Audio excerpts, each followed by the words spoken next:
오늘은 에스라 8장 말씀 함께 살펴보며 주시는 은혜 같이 나누기를 원합니다. 7장이 시작되면서 드디어 두 번째 2차 귀환하는 하나님의 백성들의 그 출발을 우리가 지난 7장에서 살펴보았습니다. 스룹바벨을 중심으로 출발했던 1차 귀환한 이스라엘 백성들, 그들은 예루살렘에 와서 그들이 하고자 했던 일들은 하나님의 성전을 재건하는 일이었습니다. 성전을 재건하여 다시 건축하기 위해서 1차 귀환자들이 복귀를 했다고 한다면, 이제 2차 귀환은 에스라를 중심으로 이루어집니다. 총 1차, 2차, 3차에 거쳐서 이루어지게 되는데, 이 두 번째 2차 귀환자들은 이처럼 에스라를 중심으로 말씀의 회복과 특별히 공동체의 어떤 신앙의 개혁, 이것을 위한 귀환, 그것이 두 번째 에스라를 중심으로 실행되었던 2차 귀환이었다라고 말할 수 있습니다. 그래서 본문 8장에는 이 2차 귀환에 실제로 동참하고 참여했던 그들에게 속했던 구체적인 사람들의 숫자와 명단이 함께 나오고 있고, 그들이 이 두 번째 귀환을 위해서 준비했던 어떤 영적인 그런 과정들, 또 특별히 그들이 그 먼 길을 오는 그 여정 속에서 겪게 되었던 위험함들, 그럼에도 불구하고 더불어 하나님께서 이들을 어떻게 보호해 주셨는지에 대한 이야기들이 오늘 8장에 함께 소개되고 있습니다. 특별히 7장에도 기록되어 있지만 이 8장에는 네 번이나 반복적으로 강조하며 기록된 표현이 있는데, 하나님의 선한 손이 우리를 도우셨다라는 표현의 말씀입니다. 에스라서 8장 18절, 22절, 31절, 36절에 이와 같은 말씀들이 기록되어 있습니다. 이것은 에스라서뿐만 아니라 느헤미야서까지 이어지는 이스라엘 백성들의 전체 귀환의 그 과정에, 그 모든 과정을 관통하는 하나의 핵심적인 어떤 신학적 고백과도 같다라고 그렇게까지 말할 수 있을 것입니다. 8장의 구조를 먼저 잠시 보고 가면 한 네 부분 정도로 이 구조를 나누어 볼 수 있는데, 첫 번째는 1절부터 14절까지 기록된 2차 귀환자들의 명단입니다. 에스라와 함께 예루살렘으로 귀환한 그 2차 귀환자들의 그 사람들의 족보와 그들의 구성원들에 대해서 소개하고 있습니다. 제사장들, 다윗의 자손, 족장 가문 등등 말씀 공동체를 세워갈 핵심 인물들이 나열되어 있습니다. 두 번째는 15절부터 20절까지 레위인들의 부족함, 레위 사람들이 없음을 발견하고 이를 보충하기 위해서 조치를 취하는 그런 과정들을 다루고 있습니다. 그런가 하면 세 번째 단락은 21절부터 23절까지 아하와 강가에서 금식을 선포하고 하나님께서 우리를 도우시기를 간절히 구하는, 하나님의 보호하심을 구하는 그러한 기도의 장면을 볼 수 있습니다. 그리고 마지막 네 번째 단락은 24절로 36절에 이르는 말씀으로, 이러한 대적들의 위협 속에서도 그럼에도 불구하고 하나님이 그들을 보호하셔 결국 그들이 예루살렘에 도착한 이야기, 그리고 그들이 도착하여 성전에서 봉헌하고 제사를 드리고 특별히 총독들에게 왕의 명령을 전달하면서 본격적으로 이 예루살렘 공동체의 개혁을 위한 준비가 다 그렇게 완성되는 그러한 장면들을 우리가 볼 수 있습니다. 우리가 이런 구조를 따라서 오늘 본문 전체를 조금 더 깊이 있게 살펴보기를 원합니다. 8장 1절은 이렇게 시작합니다. 아닥사스다 왕이 왕위에 있을 때에 나와 함께 바벨론에서 올라온 족장들과 그들의 계보는 이러하니라. 에스라가 이끌었던 2차 귀환자들은 실제로 2차 귀환에 실제로 동참했던 명단들이 언급되고 그들의 인물들이 드러나고 있는데, 이들은 모두 말씀으로 공동체를 회복하는 사명, 말씀으로 공동체를 다시 개혁해 나가는 그러한 일들을 위해 참여한 자들이다라고 그렇게 이해할 수 있습니다. 먼저 2절로 4절에 보시면 제사장 가문이 소개되고 있는데, 특별히 2절에는 다윗의 자손이 언급되고 또 5절부터 14절까지 이르기까지 족장들의 후손들이 소개되고 있습니다. 성경 다른 여러 본문들에도 어떤 명단들, 이름들이 주로 소개되고 있을 때 그것이 다 의미가 있다라고 우리가 그렇게 이해하고 있는 것처럼 오늘 본문 8장에 기록된 이 명단도 굉장히 중요한 의미를 갖습니다. 왜 그렇습니까? 앞서 2장에서 기록되어 있던 1차 귀환자들의 명단과는 조금 다른 차이가 있는데 본문 8장은 바로 영적 사명을 위해 헌신한 그러한 사람들의 명단이기 때문입니다. 그래서 이 명단은 단순한 이름의 나열이 아니라 하나님의 사람을 통해 하나님께서 사람을 통해서 역사하셨다라고 하는 하나의 선언이라고 할 수 있습니다. 그런가 하면 하나님의 회복이 사람을 부르시는 일에서부터 시작된다라는 것을 우리에게 또한 보여주고 있기 때문에 그렇습니다. 뿐만 아니라 2차 귀환 공동체가 성전에서 이루어지는 실제 사역들 그리고 이 율법 교육을 위해서 하나의 팀으로 구성되어서 그들이 이렇게 귀환했구나 하는 것을 보여주고 나타내 주기 때문에 이 명단을 우리가 중요하게 볼 필요가 있습니다. 이처럼 하나님은 언제나 사람을 세우셔서 그 사람을 통해서 일을 하십니다. 하나님의 일은 한 사람의 열심으로만 하지 않고 그 한 사람의 열심을 넘어서서 말씀 앞에 함께 일어난 공동체, 그 공동체를 통해서 또한 이루어 가신다라는 것을 오늘 말씀을 통해서 우리는 배울 수 있습니다. 그렇게 말씀을 붙든 사람들이 함께 일어날 때 비로소 공동체 전체가 회복의 은혜를 경험할 수 있음을 우리가 보는 것입니다. 그렇게 명단이 소개되고 이어지는 15절에 보시면 이 에스라가 귀환에 동참했던 이들을 이끌고 가다가 아하와 강가에 도착해서 이 명단을 점검하는 과정이 나옵니다. 그런데 이 명단을 점검하는 그 과정 속에서 에스라는 이 명단 중에 레위 자손이 한 사람도 없다라는 것을 발견하게 되었습니다. 15절 보실까요? 내가 무리를 아하와로 흐르는 강가에 모으고 거기서 3일 동안 장막에 머물며 백성과 제사장들을 살핀즉 그 중에 레위 자손이 한 사람도 없는지라. 지금 레위인들이 한 사람도 없다, 이것을 문제 삼은 것인데 여러분, 레위인이 없는 것이 왜 문제가 될까요? 레위인은 말 그대로 그들은 성전에서의 예배와 제사를 준비하는 그러한 일들의 어떤 핵심 사역자들이라고 그렇게 말할 수 있기 때문에 그렇습니다. 지금 2차로 귀환하는 그 백성들, 2차로 백성들을 이끌고 예루살렘으로 귀환하는 목적이 무엇입니까? 그들은 말씀과 예배의 회복을 위해서 2차 귀환자들이 예루살렘으로 돌아가고 있는 겁니다. 그런데 정작 그 일을 맡아야 할 핵심 일꾼들, 핵심 직분자들, 그들이 보이지 않고 있는 상황이 벌어진 겁니다.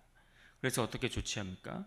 에스라가 즉시 이 레위 사람들을 모으기 위해서 사람들을 다시 보냅니다. 그리고 그때 18절에 이렇게 말씀합니다. 18절을 보십시오. 우리 하나님의 선한 손에 도우심을 입고 그들이 이스라엘의 손자 레위의 아들 말리의 자손 중에서 한 명철한 사람을 데려오고 또 세레비아와 그의 아들들과 형제 18명과 그러면서 쭉쭉 그 명단이 이어져 갑니다.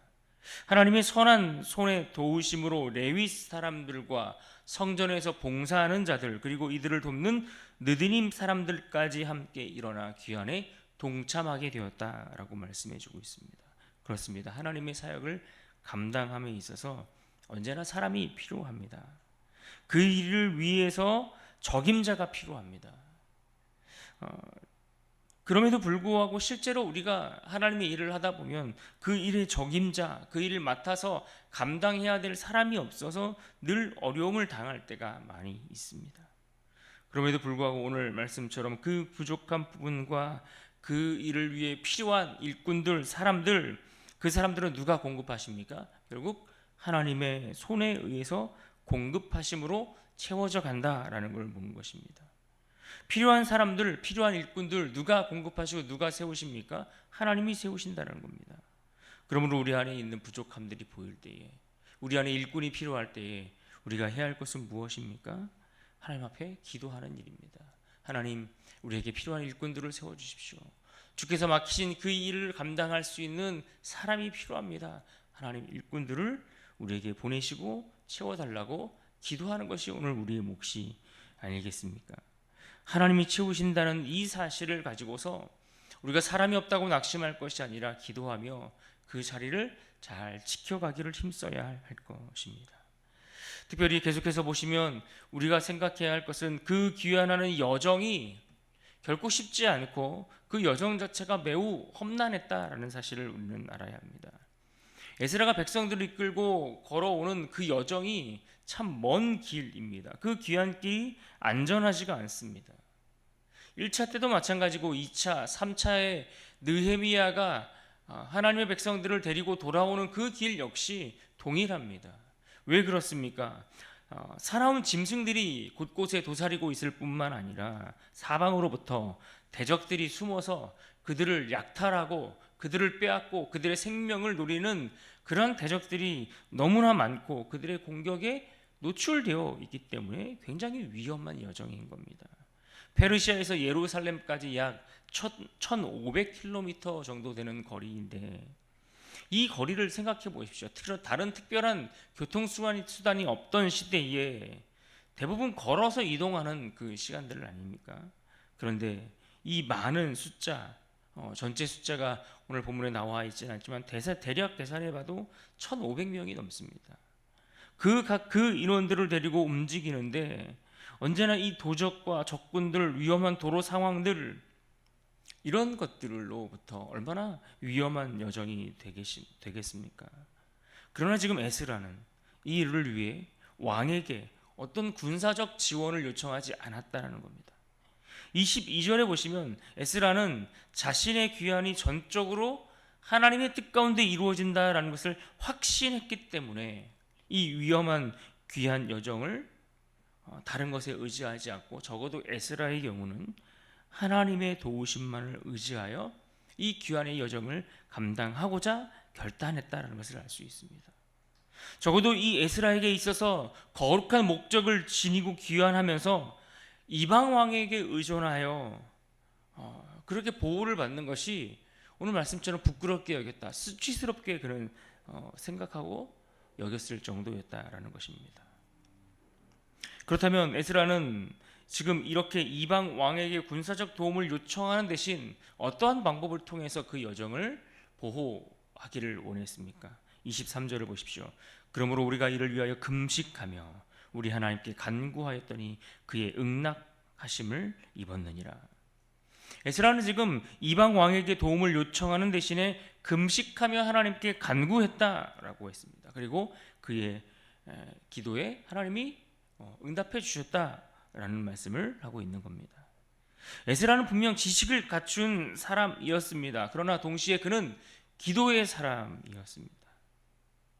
하나님을 지식적으로 아는 것만이 아니라 그는 하나님 앞에 금식하며 간구할 줄 알고 하나님 앞에 도움을 청할 줄 알았던 그러한 깊은 영성을 갖춘 사람이었다라고 평가할 수 있습니다.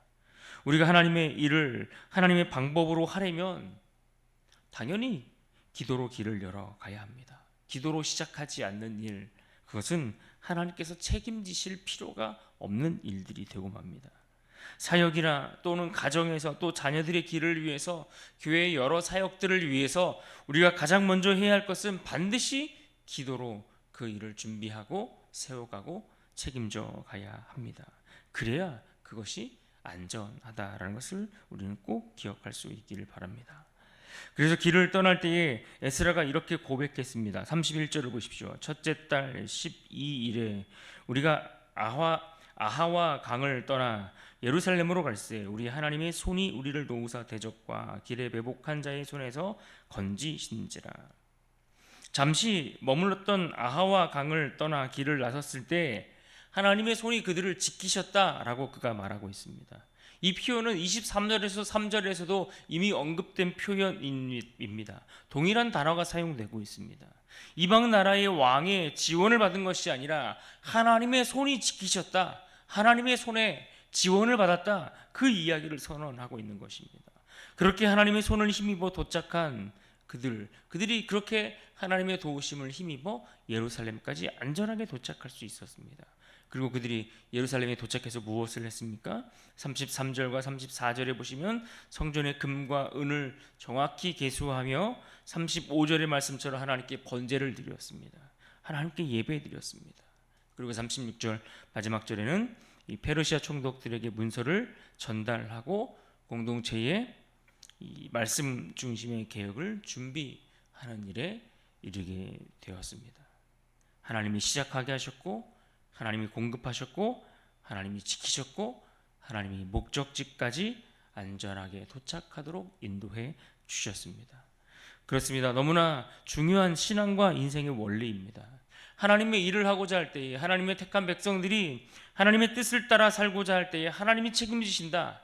하나님이 시작하게 하신 일, 하나님이 끝까지 목적지에 이를 때까지 인도하신다라는 하나의 중요한 원리가 여기서 발견되고 있습니다.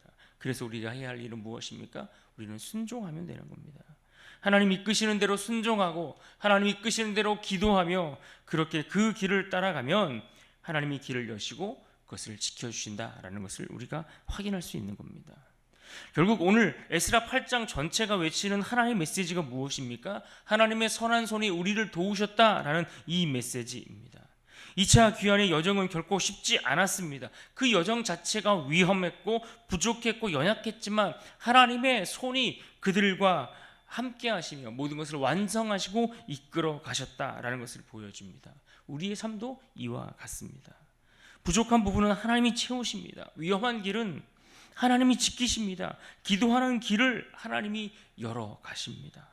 말씀을 붙드는 사람을 하나님이 사용하십니다. 그러므로 오늘 우리가 에스라처럼 기억하고 붙들어야 할 말씀은 무엇입니까? 본문 18절 상반절 말씀입니다. 우리 하나님의 선한 손에 도우심을 입고, 우리 하나님의 선한 손에 도우심을 입고, 우리가 이 말씀을 기억하고 이 하루를 살아갈 때에 오늘도 하나님의 선한 손이 우리를 도우시는 것을 기억하며 신뢰하며 우리가 기도의 자리 가운데 나아가 하나님께서 우리의 길을 열어 가시는 것들을 우리가 보고 누리고 그것을 받고 살아가는 그러한 귀하고 복된 하루가 될 수 있기를 주님의 이름으로 축복합니다.